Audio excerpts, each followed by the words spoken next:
তো যে একটা আয়াত নাজিল হলো, সে আয়াতটি হচ্ছে লান তানালুল বিররা হাত্তা তুনফিকু মিম্মা তুহিব্বুন, তোমরা সব লাভ করতে পারবে না যতক্ষণ না তোমাদের প্রিয় বস্তু আল্লাহর পথে দান করবে। প্রিয় জিনিস, সব থেকে প্রিয় জিনিস আল্লাহ রাস্তায় যতক্ষণ না দান করবে তোমরা সব লাভ করতে পারবে। তো এই আয়াত যখন নাজিল হয়েছে তখন আবু তালহা আল আনসারী রাদিয়াল্লাহু আনহু আল্লাহ রাসূল সাল্লাল্লাহু আলাইহি ওয়াসাল্লামের কাছে চলে এসেছেন। এসে বলছেন, ইয়া রাসূলুল্লাহ ইন্না হাব্বা আমওয়ালি বাইরাহা, আল্লাহ রাসূল আমার সম্পদের মধ্যে সব থেকে প্রিয় সম্পদ হচ্ছে এই বাইরাহা, এই বাগানটা। যেহেতু এটা আমার সব থেকে প্রিয় সম্পদ, ফাইন্নাহা সাদাকাতুল লিল্লাহ, আমি এটা আল্লাহর রাস্তায় সদকা করে দিলাম। এরপর আল্লাহ রাসূল সাল্লাল্লাহু আলাইহি ওয়াসাল্লাম তাকে অবশ্য তার নিকটাত্মীয়দের মধ্যে সদকা করতে বলেছিলেন সেটা। তার মানে খেয়াল করুন, তার নিজের সব থেকে যেটা প্রিয় সম্পদ, যখন আয়াত নাজিল হয়েছে, সাহাবী আমি এমনই ছিলেন, আয়াত নাজিল হয়েছে যে সব থেকে প্রিয় সম্পদ দান করতে হবে, প্রিয় সম্পদটা এসে দান করে দিয়েছেন। অন্য বর্ণনা আছে উমর ইবনে খাত্তাব তার সব থেকে প্রিয় সম্পদ তিনি সাথে সাথে দান করে দিয়েছিলেন যখন এই আয়াত শুনতে পেয়েছেন। শুধু দান করলে হবে না, আপনি উচ্ছিষ্টটা দান করবেন, ও এটা ভালো লাগছে না তাহলে এটা দিয়ে দিই, জি না, এটা না, বরং প্রিয়টা দান করতে হবে। আমরা তো আসলে প্রিয়টা তো দান করি না, যখন প্রিয়টার মূল্য বেশি হবে তখন না হয় একটা যৌক্তিকতা থাকে। প্রিয় জিনিসটার মূল্য যদি বেশি হয় তখন না হয় একটা যৌক্তিকতা থাকে, তখন নয় দান করবেন না। কিন্তু অনেক সময় দেখবেন মূল্য বেশি না তবুও দান করতে চায় না। যেমন ধরেন মানি ব্যাগে টাকা নিয়ে এসেছেন, মসজিদে আমরা দান করি সব থেকে যেটা ছেঁড়া নোট, সব থেকে যেটা জীর্ণ শীর্ণ পুরাতন সেটা, আর ভালোটা রেখে দিই। অথচ মূল্যের কোনো পার্থক্য আছে? অনেক সময় মূল্যের পার্থক্য থাকে না, আবার অনেক সময় চলে না, হয়তো দোকানদার নেয়নি তাই মসজিদে এসে দেয়। দেখবেন যে আপনাদের প্রতি ভালো ধারণা আমি রাখতেছি, আপনারা আমার মন খারাপ করবেন না, আপনাদের প্রতি আমার ভালো ধারণা আছে, ভালো ধারণা রাখতেছি। কিন্তু অনেক মসজিদে খোঁজ নিয়ে দেখবেন যে সব থেকে পুরাতন ছেঁড়া নোটগুলো সেখানে এসে জমা হয়, যখন দোকানদারের কাছে তারা নিতে চায় না তখন। তার মানে ছেঁড়া নোটটা যদি আমি দিয়ে থাকি যেটা বাইরে চলেনি, তার মানে আমার উদ্দেশ্যটা ভালো না, এটা বুঝে নিতে হবে। এমন তো না যে আপনার টাকাই নাই তখন ছেঁড়াটা এসে দিয়েছেন। সম্মানিত উপস্থিতি, এই ক্ষেত্রে দেখবেন যে আমরা দোকানদারকেও দেওয়ার সময় দেখি যে আমার মানে যেটা সব থেকে পড়া নোটে রেখে দিই, রাখি, ওটা এক সময় আপনাকে খরচ করাই লাগবে। এমন তো না যে ওটার মূল্য বেশি, একই মূল্য কিন্তু দিচ্ছি না, আমি আমার কাছে রেখে দিচ্ছি। তাহলে কিভাবে আমাদের মানসিকতা হবে যে আমাদের প্রিয় বস্তুটা আমরা দান করবো আল্লাহর পথে? এটুকুই যদি আমাদের মানসিকতা না হয়, ছেঁড়া টাকাটাই দান করে সব থেকে। এটা আমি নিজেকে উপদেশ দিচ্ছি, আপনাদেরকে বলছি, এগুলো চিন্তার বিষয়। সম্মানিত উপস্থিতি, এভাবে সাহাবায়ে কেরামের মধ্যে প্রতিযোগিতা ছিল। অনেক ঘটনা আপনারা জানেন। ওমর ইবনুল খাত্তাব তিনি বলছেন, সুনানে আবু দাউদ হাদিস, আমানা রাসূলুল্লাহ সাল্লাল্লাহু আলাইহি ওয়াসাল্লাম ইয়াওমান নাতাসাদদাকা, আল্লাহ রাসূল আমাদেরকে একদিন সাদাকা করতে বললেন বিশেষ প্রয়োজনে।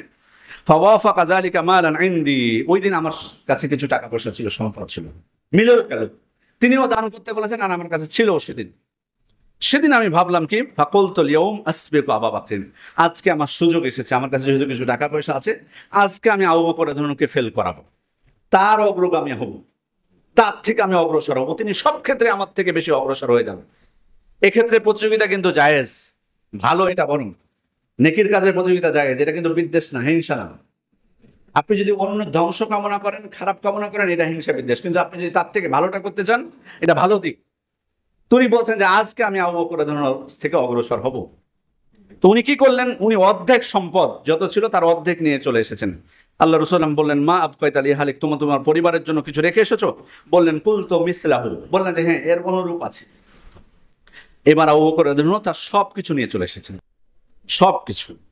আল্লাহ রাসূল বললেন, মা আবকাইতা লিহালিক, তুমি তোমার পরিবারের জন্য কি রেখে এসেছো? তিনি বলেন, আবকাইতু লাহুমুল্লাহ ওয়া রাসূলুহু, আমি আমার পরিবারের জন্য আল্লাহ এবং তার রাসূলকে শুধু রেখে এসেছি। সুবহানাল্লাহ। ওমর ইবনুল খাত্তাব বলছেন, লা উসাবিকুকা ইলা শাইইন আবাদা, তখন ওমর ইবনুল খাত্তাব মন্তব্য করছেন যে আপনাকে আমি কোনোদিনই মনে হয় আপনার অগ্রগামী হতে পারবো না, কোনোদিনই আপনার অগ্রগামী হওয়া সম্ভব না। সুবহানাল্লাহ। আবু বকর রাদিয়াল্লাহু কেন অনুমতি দিয়েছিলেন আল্লাহ রাসূল সাল্লাল্লাহু আলাইহি ওয়াসাল্লাম সবকিছু দান করতে? এটা অনেকের প্রশ্ন হতে পারে। যেহেতু জানতেন আল্লাহ রাসূল সাল্লাল্লাহু আলাইহি ওয়াসাল্লাম আবু বকর সম্পর্কে তিনি কতটা ধৈর্যশীল, কতটুকু তিনি ধৈর্য ধারণ করতে পারেন, এই জন্য তাকে অনুমতি দিয়েছেন। সম্মানিত উপস্থিতি, এভাবে প্রতিযোগিতা হয়েছে সাহাবায়ে কেরামের মধ্যে, যারা দানের ক্ষেত্রে প্রতিযোগিতা করেছেন। ও উসমান রাদিয়াল্লাহুকে যখন অবরুদ্ধ করা হলো, আপনারা জানেন উসমান রাদিয়াল্লাহু ঘটনা জানা আছে, ওই ঘটনার দিকে আমি যাচ্ছি না বিস্তারিত। খারেজিরা যখন তাকে হত্যা করার জন্য অবরুদ্ধ করলো তার নিজের বাসায় মসজিদে নববীর পাশে, ওই সময় তিনি তাদেরকে কিছু কথা বলেছিলেন যেহেতু তাকে মসজিদে যেতে দেওয়া হচ্ছিল না, তাকে পানি পান করতে দেওয়া হচ্ছিল না, লোনা পানি পান করছিলেন তিনি বাড়িতে বসে থেকে, তখন তিনি তাদেরকে কিছু কথা স্মরণ করিয়ে দিয়েছিলেন। সে কথায় শোনাচ্ছেন সুমামা বিন হাজন আল কুশাইরি, তিনি বলছেন শাহিদুদ্দার হিনা আশরাফ আলিম ওসমান, উসমান রাদিয়াল্লাহু যেদিন অবরুদ্ধ করা হয়েছিল ওই দিন আমি ছিলাম, ওইখানে উপস্থিত ছিলাম। তো তিনি তখন এই যারা অবরোধ করেছিল খারেজিদেরকে লক্ষ্য করে বলছিলেন, আনশুদুকুম বিল্লাহি ওয়া বিল ইসলাম, আমি আল্লাহ এবং ইসলামের দোহাই দিয়ে তোমাদেরকে জিজ্ঞেস করছি, হাল তা'লামুনা আন্না রাসূলুল্লাহ সাল্লাল্লাহু আলাইহি ওয়াসাল্লাম কাদিমাল মাদিনা ওয়া লাইসা বিহা মাউন ইস্তা'যাবু গায়রু বি'r রুমা। তোমাদের কি একটা জিনিস জানা আছে যে আল্লাহ রাসূল সাল্লাল্লাহু আলাইহি ওয়াসাল্লাম যখন মদিনায় হিজরত করেছিলেন তখন বি'r রুমা ছাড়া, রুমা কূপ ছাড়া অন্য কোনো জায়গায় মিষ্টি পানি পাওয়া যেত না, শুধু রুমা কূপে মিষ্টি পানি পাওয়া যেত। এমন কোন কূপ ছিল না যে কূপ থেকে মিষ্টি পানি পাওয়া, সব জায়গায় লোনা পানি। আমরা জানি লোনা পানি পান করা কিন্তু যায় না। তার মানে এটা একটা সমস্যা। হিজরত করার পর যে সমস্ত সমস্যার সম্মুখীন হয়েছিলেন মুসলিমরা, তার মধ্যে এটা একটা সমস্যা, পানির সংকট, সুপেয় পানির সংকট, মিষ্টি পানির সংকট। তা আল্লাহ রাসূল আবার সমস্যা দেখুন, শুধু তো একটা কূপ, কিন্তু ওই কূপটা ছিল এক ইহুদি, ওই কূপ উনি পানি বিক্রি করতেন। ওই সময় কি মুসলিমদের সাধ্য ছিল যে পানি কিনে খাবেন? এমনি স্বাভাবিক খাবারই তো ছিল না, তো পানি কিনে খাবেন কিভাবে? আল্লাহ রাসূল তিনি স্মরণ করাই দিচ্ছেন এই ঘটনা, যে তোমরা কি জানো, এই ঘটনা তোমাদের জানা আছে যে আল্লাহ রাসূল সাল্লাল্লাহু আলাইহি ওয়াসাল্লাম যখন মদিনায় হিজরত করলেন তখন পানির সংকট ছিল, রুমা কূপ ছাড়া অন্য কোনো কূপে মিষ্টি পানি ছিল না। এরপরে আল্লাহ রাসূল সাল্লাল্লাহু আলাইহি ওয়াসাল্লাম বললেন, মান ইশতারি বি'রা রুমা ফায়াজআলু ফিহা দালওয়াহু মা দিলাইল মুসলিমিনা বিখাইরিন লাহু মিনহা ফিল জান্নাহ।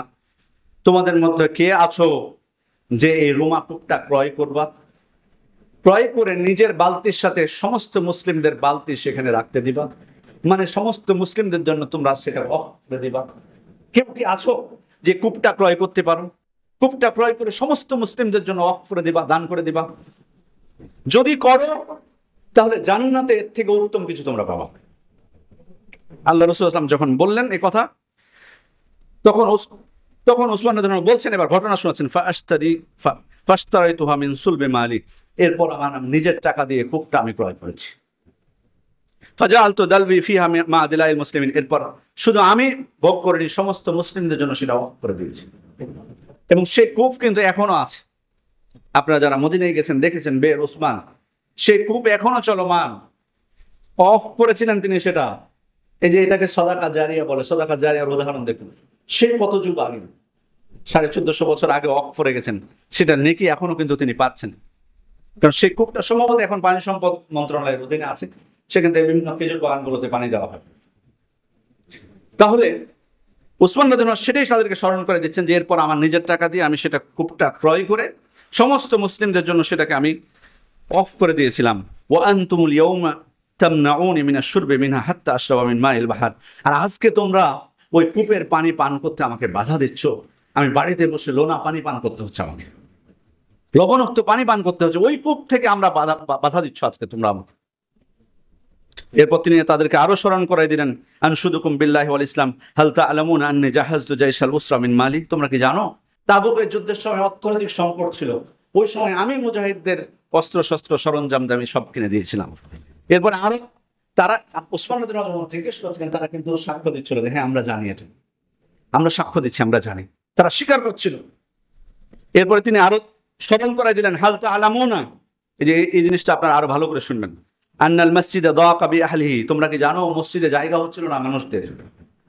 ফাকালা রাসূলুল্লাহ সাল্লাল্লাহু আলাইহি ওয়াসাল্লাম, মান ইশতারি বুকাতা আলি ফুলানিন ফায়াজিদুহা ফিল মসজিদ বিখাইরিন লাহু মিনহা ফিল জান্নাহ। এরপর আল্লাহ রাসূল সাল্লাল্লাহু আলাইহি ওয়াসাল্লাম ঘোষণা দিলেন যে কে অমুক সম্প্রদায় অমুক গোত্রের ওই জমিটা কিনে নিবে, কিনে নিয়ে মসজিদের সাথে যুক্ত করে দিবে, যাতে মসজিদে আরো মুসল্লিদের জায়গা হয়ে যায়। কে এমন আছো যদি কেউ এটা ক্রয় করতে পারো, ক্রয় করে মসজিদের জন্য দান করে দিতে পারো, জান্নাতে তার জন্য এর থেকে উত্তম কিছু আছে। উসমান রাদিয়াল্লাহু বলছেন যে ফাশতারাইতুহা মিন সুলবি মালি ফাজিদতুহা ফিল মসজিদ, আমি আমার নিজের সম্পদ থেকে এই জমিটা ক্রয় করে মসজিদের জন্য দিয়ে দিলাম এবং মসজিদের জায়গা বাড়িয়ে দিয়েছি। আনতুম তামনাউনি আন উসাল্লিয়া ফিহি রাকাতাইন, অথচ এখন তোমরা যে উসমান রাদিয়াল্লাহু আনহু মসজিদের জন্য জমি ক্রয় করে মসজিদকে বাড়িয়ে দিয়েছেন, সম্প্রসারণ করে দিয়েছেন রাসূল সাল্লাল্লাহু আলাইহি ওয়াসাল্লামের যুগে, সেই উসমান রাদিয়াল্লাহু আনহুকে 2 রাকাত সালাত পর্যন্ত তোমরা ওই মসজিদে পড়তে দিচ্ছ না, বাধা দিচ্ছ তোমরা। সম্মানিত উপস্থিতি, আমার বলার উদ্দেশ্য হলো যে দেখুন সাহাবা ইকরাম কিভাবে, উসমান রাদিয়াল্লাহু আনহু এত বিত্তশালী মানুষ ছিলেন, তারপরও জান্নাতের সুসংবাদপ্রাপ্ত সাহাবীদের একজন। শুধু তাই না, 3 নম্বরে তার স্থান। এই উম্মতের মধ্যে সর্বশ্রেষ্ঠ যারা, তার মধ্যে 3 নম্বরে তার স্থান। আবু বকর, ওমর ইবনুল খাত্তাবের পরে তার স্থান। কিভাবে শ্রেষ্ঠ হয়েছেন? এই যে উদার সম্পদ থেকে, সম্পদ থাকলে যে আপনি জাহান্নামে চলে যাবেন সেটা না, কিন্তু সঠিক ব্যবহার কিন্তু আমাদেরকে করতে হবে। সম্মানিত উপস্থিতি, এই জন্য আমাদের এই বিষয়গুলো খেয়াল করতে হবে। এমনকি সালাফদের মধ্যে অনেকের মধ্যে দেখা গেছে, তাবেঈদের মধ্যেও, যে তারা প্রতিদিন, বিশেষ করে মসজিদের ক্ষেত্রে, যেমন একটি বর্ণনা আপনাদেরকে বলি, সেটি হচ্ছে ইয়াজিদ ইবনে হাবিব থেকে মারসাদ ইবনে আব্দুল্লাহ, সম্ভবত তিনি তাবেঈ ছিলেন। তার ক্ষেত্রে বলছেন লা তাজিউ ইলাল মসজিদ, লা ইয়াজিউ ইলাল মসজিদ ইল্লা ওয়া মাআহু শাইউন ইয়াতাসাদ্দাকু বিহি। তিনি কখনো মসজিদে খালি হাতে আসতেন না, কিছু না কিছু নিয়ে এসে মসজিদে দান করতেন। সবসময় যখন মসজিদে আসতেন, সুবহানাল্লাহ, যখনই মসজিদে আসতেন কিছু না কিছু নিয়ে মসজিদে উনি আসতেন, এসে দান করতেন। তো উনি বলছেন ফাজা যাতা ইয়াউমিন ইলাল মসজিদ ওয়া মাআহু বাসার। তো একদিন আমি দেখি যে মসজিদে আসছেন, তো তার সাথে একটা পেঁয়াজ। ফাকুলতু লাহু ইয়া আবাল খায়র মা তুরিদু ইলা হাযা ইউনতিনু আলাইকা সাওবাক। আপনি এটা মসজিদে নিয়ে যাচ্ছেন কেন? এই পেঁয়াজ, আপনার পোশাক তো দুর্গন্ধ হয়ে যাবে, এই জিনিস আপনি মসজিদে নিয়ে যাচ্ছেন। তো উনি তখন বলছেন ইয়াবনা আখি ইন্নাহু ওয়াল্লাহি মা কানা ফি মানজিলি শাইউন আতাসাদ্দাকু বিহি গায়রা। হে আমার ভাই, আমি আসলে এই পেঁয়াজ ছাড়া বাড়িতে এমন কিছু পাইনি যেটা আমি মসজিদে দান করবো, এমন কিছুই আমার বাড়িতে ছিল না, সেজন্য এই পেঁয়াজটা আমি নিয়ে এসেছি। ইন্নাহু হাদাসানি রাজুলুন মিন আসহাবিন নবী সাল্লাল্লাহু আলাইহি ওয়াসাল্লাম। কেন এটা করছি জানো? কারণ আল্লাহ রাসূল সাল্লাল্লাহু আলাইহি ওয়াসাল্লামের সাহাবীদের একজন আমাকে বলেছেন যে রাসূল সাল্লাল্লাহু আলাইহি ওয়াসাল্লাম বলেছেন যিল্লুল মুমিনি ইয়াউমাল কিয়ামা সাদাকাতুহু। কিয়ামতের দিন মুমিনের জন্য ছায়া হবে তার দান। এটা আমাকে রাসূল সাল্লাল্লাহু আলাইহি ওয়াসাল্লামের করে একজন সাহাবী বলেছেন, তাই আমি এই কাজটা করি। প্রতিদিন যখনই আমি মসজিদে যাই কিছু না কিছু আমি নিয়ে যাই। সুবহানাল্লাহ। তার মানসিকতা, উদারতা কেমন ছিল যে কিছুই বাড়িতে পাননি, তখন পেঁয়াজ ছিল, পেঁয়াজটা নিয়ে চলে এসেছেন। তাই বলে পেঁয়াজ খেয়ে মসজিদে আসবেন না, কিন্তু পেঁয়াজ খেয়ে মসজিদে আসবেন না, দুর্গন্ধযুক্ত কোনো খাবার খেয়ে। উনি খেয়ে আসেনি, উনি পেঁয়াজ নিয়ে এসেছেন। পেঁয়াজ সাধারণত তাজা থাকলে সেটার গন্ধ খুব একটা হয় না। সম্মানিত উপস্থিতি, এরপরে দেখুন কাব বিন মালিকের ঘটনা আমাদের সবাই জানা আছে। আমি লম্বা করবো না, লম্বা হয়ে যাবে, দীর্ঘ হাদিস, লম্বা হাদিস। তাবুকের যুদ্ধে যারা যাননি তাদের মধ্যে অনেকেই তো জানে, কারণ মুনাফিকের সংখ্যা তো ছিল, তখনও তো মুনাফিক ছিল। যারা তাবুকের যুদ্ধ থেকে আল্লাহ রাসূল সাল্লাল্লাহু আলাইহি ওয়াসাল্লাম যখন ফিরে আসলেন, তখন মুনাফিকদের কাজ ছিল যে